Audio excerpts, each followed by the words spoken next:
victories that I love so dear bring the power of a new era to me!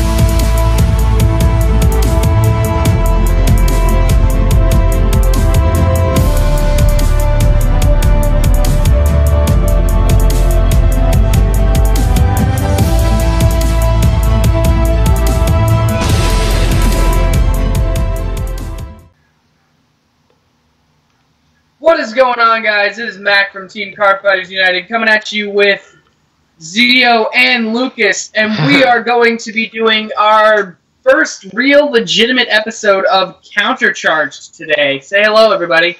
Hey, out there. Yo. Okay, so Lucas, why don't you go ahead and tell the viewers what we're doing today? Alright, today we're going to be going over some of the major game-changing cards from GBT09, which is Divine Dragon Caper, which is coming out in December. Or this Friday if you're in Japan. Yeah. But you're probably not in Japan because you're watching us. But yeah, we'll just be going over some of the major cards that are going to be huge game changers. A few things that we just enjoy ourselves. We will not be able to go over every single card in the game, because every single card in this set, because it will take too long, and I'm sure you all don't want to sit here for 2.5 hours listening to us talk about just random cards. Yeah, that's probably not going to go over very well. Alright, so we're going to start things off with the first card in the set, which is, he's a G-Rare and a Secret G-Rare. Conquering Supreme Dragon, Dragonic Vanquisher VMAX. Oh, God. Yeah. This card, I swear, it's so dumb. Yeah. Why don't you go ahead and tell us what it does? Alright. If you've seen from the anime, then you already know that its ability is a Gem Break 3, Thunderstrike 5, you counterblast 2 at the end of the battle that this unit attacked, a Vanguard. If your opponent has no rear guards, you may pay the cost. If you do, choose one of your opponent's vanguards and deal 1 damage. It does not require your opponent to have any specific amount of damage, so you can do this and end the game in 1 turn with this card. Its other abilities are continuous. This unit attacks the Vanguard. Choose one of your opponent's rear guards for each face-up card with Vanquisher in its card name in your G zone. And this unit battles both the Vanguard and those units chosen on the rearguard circle in 1 attack. So you use the second ability to activate the first. This I swear, where to even begin with how stupid this card is? I have no idea. It's just... Basically, there's one thing you can do, and that's play Dismal. Yeah. Like, no joke. Dismal... Don't have Dismal, you're going to lose to this. Yeah, Dismal has become a really, really important card because of VMAX. It will stop it. It will stop it from you getting that crucial 6 damage that could either be a heal trigger or you losing the game. Right. Alright. We're gonna go on to the next card as soon as this loads.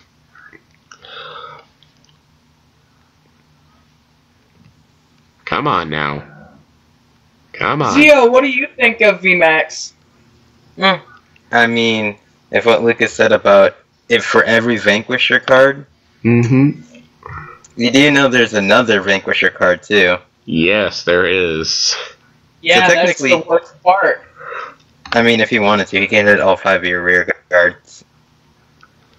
Yeah, that's why Dismal is so important, because if the Narukami player is smart, by the time they use this, they're going to have 5 face-up Vanquishers with use them. Alright, the next card we are going to be talking about is Storm of Lemonette Wailing Thavas, which is the brand new Thavas Stride. Also a G-Rare and a Secret G-Rare. This... I don't know how to feel about him. He's he's good, but he's not, like, game-changing, if you know what I mean. Yeah, his ability is the Auto Vanguard, Gem Break 3. When this unit attacks, for each battle that a rearguard attacked during this turn, so the attack did not have to hit, your opponent chooses one of his rearguards and retires it. So So literally what this says, yeah, I'm going to attack more than 5 times. So yeah, you're going to retire. You're going to retire your entire board. And yeah, it's a good card.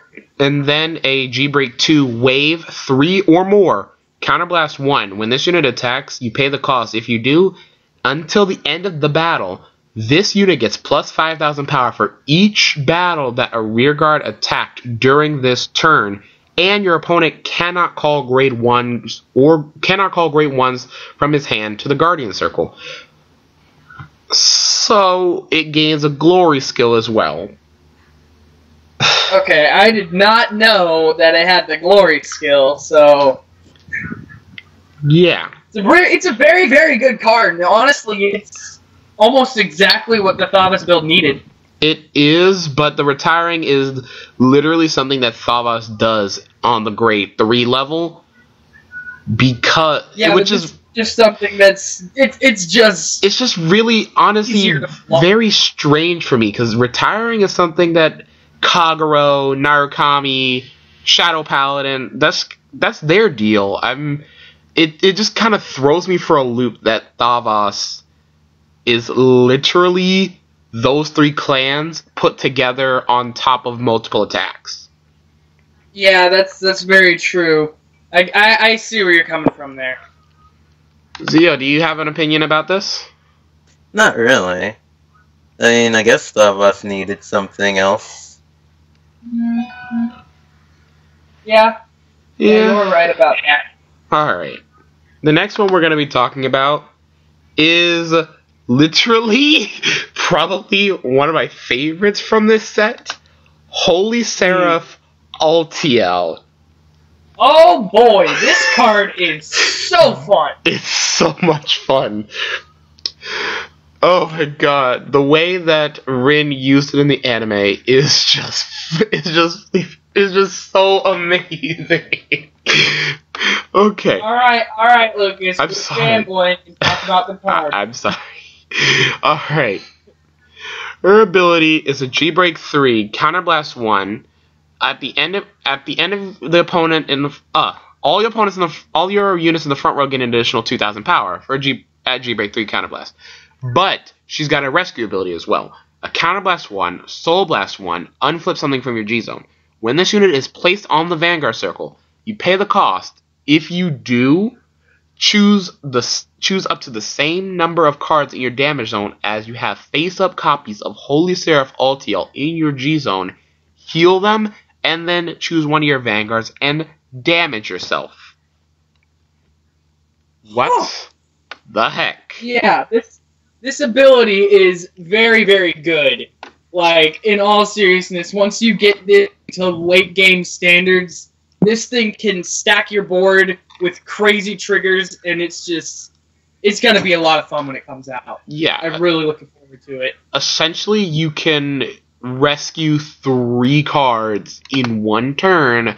If you have Broken Heart on the field, that's an additional 6,000 power to your Vanguard and 6,000 power to her. In one attack. That's not even counting if they're triggers, so... Yes. I could just imagine the nonsense that people are going to be able to pull off with that. Alright. Right.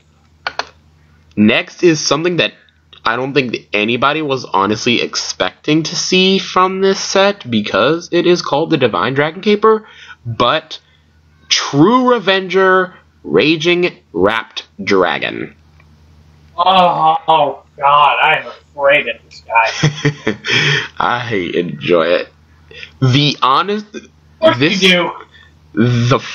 This is the first card to have this in its ability. Limit Break 4. Number 1. Okay, we got a Limit Break Stride.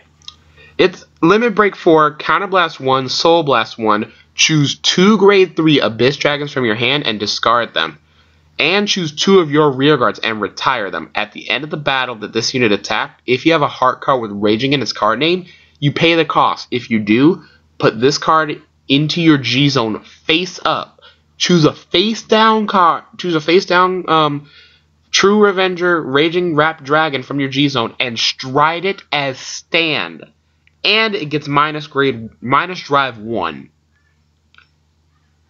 What? Notice how he did not say once per turn in that sentence. That means that you can do this more than once in a game.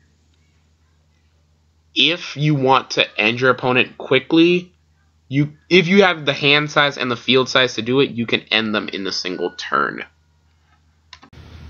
So, yeah, multiple attacks, 1 turn. It's honestly very fitting because his flavor text is, "There is no end to the raging darkness." That sounds about right. Yeah. Alright, so... Alright, what's next on the list? So, while this... There we go. So, next up is honestly my favorite card from the set. Just because it's Shadow Paladin. That last time. You said that last time. I said one of them. This is number 1. Drag Diver Luard. Yes. Oh, Lord. Alright, Lucas. Go ahead and let the hype set in. Yes. Hype. All those who with me said hype in the comments down below. His skill. Auto on the Vanguard Circle. Ritual 3. For those of you who do not know what Ritual is, it is when there are 3 or more grade 1s in your drop zone to activate the ability. You Soul Blast 1 and choose a face down card from your G zone and turn it face up when this unit is placed on the Vanguard Circle. From the G zone, yeah, you pay the cost. If you do, search your deck for 1 card search your deck for up to the same number of grade 1 cards as the number of face-up cards named Drag Diver Luard in your G-Zone and call them to separate rearguard circles, and then you shuffle your deck. And those units get plus 1,000 power for each grade 1 in your drop zone. Sounds like a very good card for a very new mechanic. Yes. Honestly, it sounds like something that should be out of Grand Blue. It kind of does, but at the same time, Grand Blue calls things from the drop zone, and this is just about a certain card in the drop zone, like a certain grade. Yeah, I'd feel it was more Shadow Paladin if in the cost it said retire 1. Yeah, but at the same time, that would just be a reverse unite, and I think Bushy wanted to do that. But I like what they did with Ritual, so... Yeah. Alright. Now it's time for one of the people here's most wanted cards. Great Hero Rising Supernova. the exploding star himself. Alright. Hang on, I'm going to actually look him up real quick because I want to talk about him. Hold on. Yeah. Go ahead and talk while I look this up real quick, Lucas. Alright, while he's looking it up, I'm actually going to read you guys the skill. You choose a face-down card from your G-Zone and you turn it face up. When this unit attacks a Vanguard, you pay the cost. If you do, choose up to the same number of rear guards as the number of face-up cards named Great Hero Rising Supernova in your G-Zone, and they become charging. And if the number of rear guards that are charging is 4 or more, all units get plus 10,000 power. Units without the charge ability can also become charging. So, essentially, you can make units that do not have charge, make them have charge, and still give everything on the board 10,000 power. Okay, so here's what I like about Supernova. First of all, this is Spike Brothers, and they're cost-heavy. If you noticed, he is free. His skill only requires that you flip over another G unit, which is fantastic. Secondly, he has a very good first stride because he allows you to essentially charge a free unit on your first stride just by flipping another copy of him over, which is very good because G-Spikes before him don't really have a good first stride. So it's very, very nice there. Yep. And then to top it all off, the stride after you use him the first stride, you only have to use the grade 3 Supernova or Rising Nova stride, and you get this very, very nice card, and I really, really like it. Yeah, the fact that it's not G-Break is terrifying. It's one of the things I love about him. Also, his name is Supernova. I don't think they could have come up with anything better to name him than Rising Supernova. You said this, didn't you say the same thing about another car we're soon going to talk about? Yes, but that's not the point. Alright. Next we're going to be talking about Metapulsar Split Pegasus. The person that knows the most about it is Huzen, and he's currently not here. But either way, I'm going to read you guys the skill. So he first has a continuous in the G-Zone ability. During your turn, if this card is face up, all of the Zodiac Time Beasts in your front row gain an additional 1,000 power. And he's got to act on the Vanguard circle once per turn. You counterblast one and choose a face-down card from your G-Zone and turn it face up. If you have a Zodiac Time Beast Heart, choose one of your grade 1 or greater rear guards, return it to the deck, and search your deck for up to 2 Zodiac Time Beasts with grade -1 than that card. Call them to rearguard circle, and then you shuffle your deck. Overall, I don't think this is this card is very good for the Zodiac Time Beast deck, just because it allows you to take advantage of Chronojet Dragon G and have his ability go off where you can call a grade 2 and then you can use Split Pegasus to time leap it into 2 grade 1s, or you can call a grade 3 and turn it into 2 grade 2s. Like they did This in the stride anime. is very good for that deck because it's an easy first stride for the Zodiac Time Beasts, and they kind of need stuff like that. So. Yeah, the combo they did in this week's episode was pretty interesting. He had 2 grade 3s on the field. He time leaped them into whatever grade 2 that was, that whenever you drive check a Zodiac Time Beast, time leap this unit into a grade 3, and he time leaped those grade 2s back into the grade 3s they once were. So, pretty nice combo. Yeah. Alright. Let's see. Come on now. Alright, the next one we're going to do is honestly a surprise. No! We're going to be doing Blue Storm Return Dragon Disaster Maelstrom. Now, I think a couple of people saw him coming, but I don't think anyone expected his skill to be what it actually is. Mm-hmm. While we are waiting for this to load up, because my computer is honestly very slow, and I think you all know this. I can go ahead and read it, so I've got it right here. Oh, thank you. So his ability is you can choose a face-down card named himself from your G-Zone and turn it face up. When he attacks, if you have a heart card with Maelstrom in its card name, you can pay the cost, which is flip a copy of him face up. And then if you do, you search your deck for a card with Maelstrom in its card name, reveal it, put it into your hand, and shuffle. Then if you have a card in your soul with Maelstrom in its card name, choose up to 3 units in your front row, and they get +5 until the end of the turn. Now, honestly, when I saw this, I thought it was going to make a lot of stuff stand. Or switch. Honestly, I thought it was going to do the unthinkable and make it so that you couldn't G-guard him. That would be... I'm glad that that's not the route they chose. Yeah, that would be terrifying to see. A clan with a stride that's like, yeah, you cannot call grade 4s to the Guardian Circle. Excuse me? Help? Help? Nani? But yeah, overall, this card is decent, but it's not really anything that anybody expected. Yeah. Alright, let's go ahead and move on. Okay. So, let's see here. Let's move on now. Come on now. Let's load. There we go.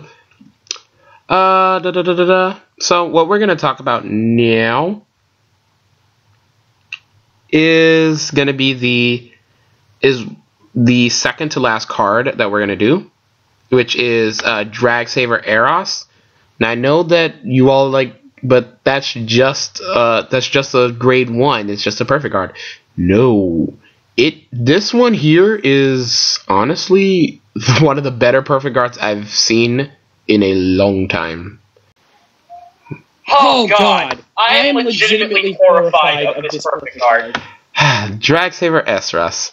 Her ability is a G-Break 1, Ritual 3, so the 3 grade 1s in the drop zone. You choose one of your rear guards and retire it, and choose one other copy of her from your drop zone and send it back to the bottom of the deck.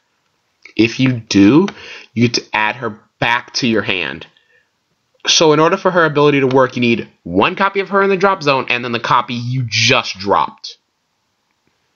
Now, a combo that I've seen that people are planning on doing with this is using the Stride, the superior called the Perfect Guard, and then when they Perfect Guard, they retire another Perfect Guard.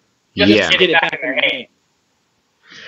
Yeah. This is why I'm deadly afraid of this deck. Yeah. Just Perfect Guard. Her flavor text physically says, "I will protect you even many times." Huh. Well, that fits pretty well, doesn't it? Yes!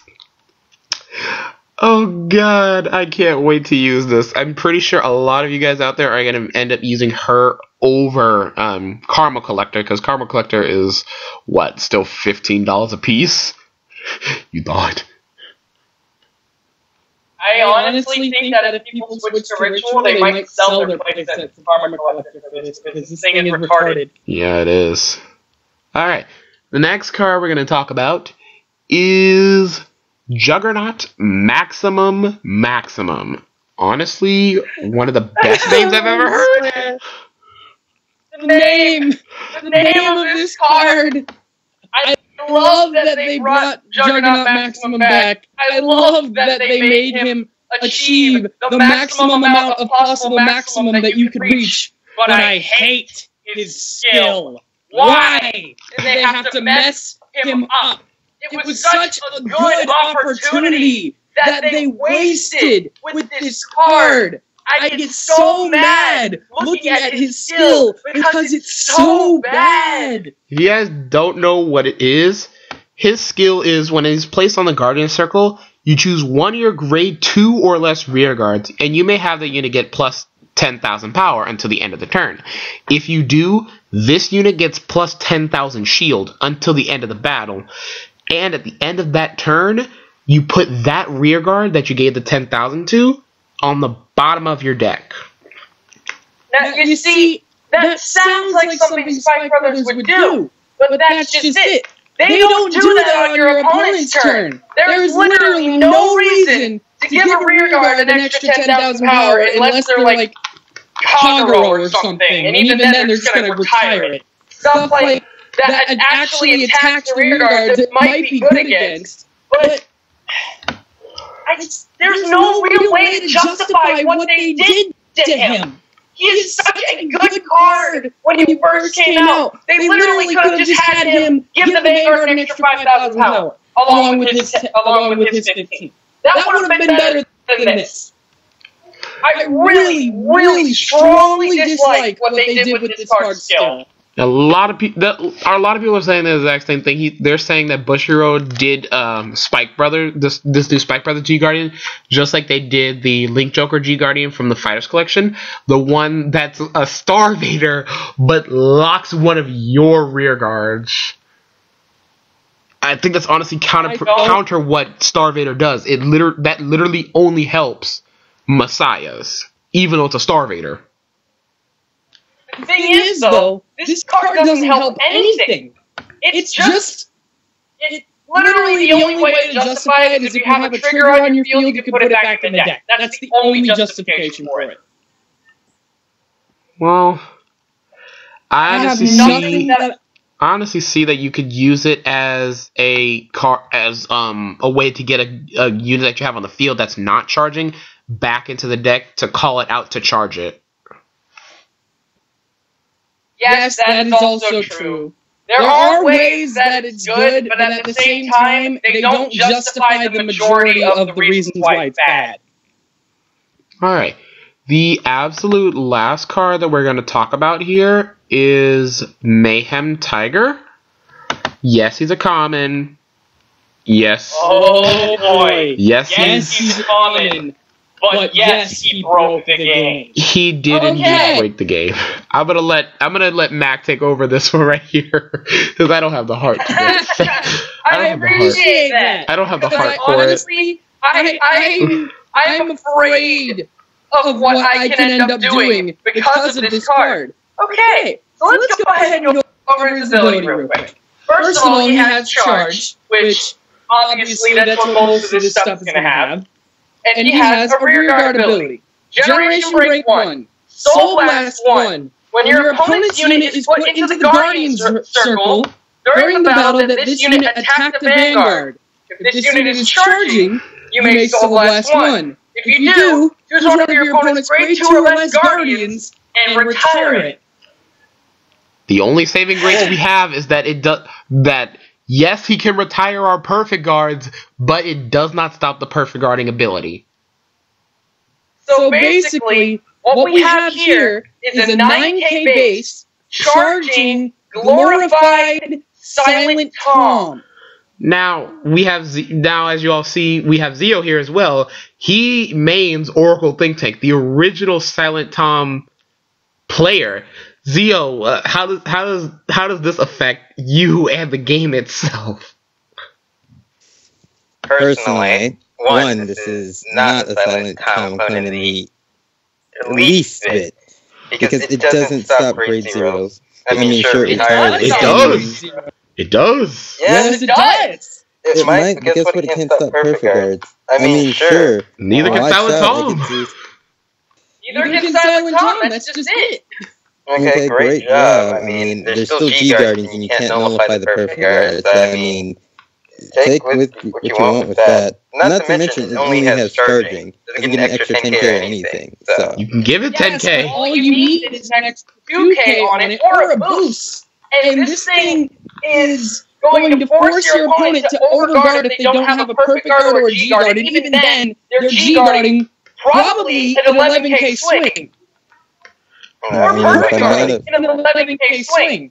And don't forget, I'm not 5 damage. I'm not afraid. And don't forget, if that person strolled Supernova the same turn, everything on the field is getting an additional 10,000 power. So this will get the 10,000. So overall, the card is very, very good. And Zio, I do agree that yes, it doesn't stop perfect guards. Yes, it doesn't stop G guards. And yes, if your opponent is not at 5 damage, they're most likely just going to take it. But that's just it. If you have a lot of these, and if you're playing spikes right, you're going to end up with this guy by the time your opponent's at 5 damage. Or you're going to wait and swing with everything you have until they are at 5 damage, and then use it. There are ways to make this card extremely broken, and it already has a skill that makes it extremely broken. And keep in mind, it's still a common card! Yeah, I'm honestly scared what more commons and rares that Spike Brothers will get because of that. If it'll get that and it's terrifying, I'm scared of everything else. Yeah, like Zio, I do get what you're saying. That it's not the most broken card in the entire game. But ask yourself this. Did Spike Brothers really need a guard restrictor? Did they honestly need something like that? I mean, up to them, I don't think a lot of people use it either way. Oh, they'll use it. They'll use the mess out of it. It's able to be used in any deck, including the bad end Bloody Ogle deck. Alright, I'm looking forward to seeing how broken that thing is going to be in that deck. Oh boy. Alright, that ends this segment of Countercharge. If you all please like this video and subscribe, as well as leave a comment down below on what other videos you think we should make. And don't forget to go out and get Divine Dragon Caper coming out in December 16th. Please don't buy them all. I want one. Yeah, I definitely need some of this set. Don't go out and just make it so that they don't have any stock. Please, we need this. I think that's about it. Anybody else have something? I guess that's a no. Well then, as you know, our saying, meta is disgusting. It's disgusting.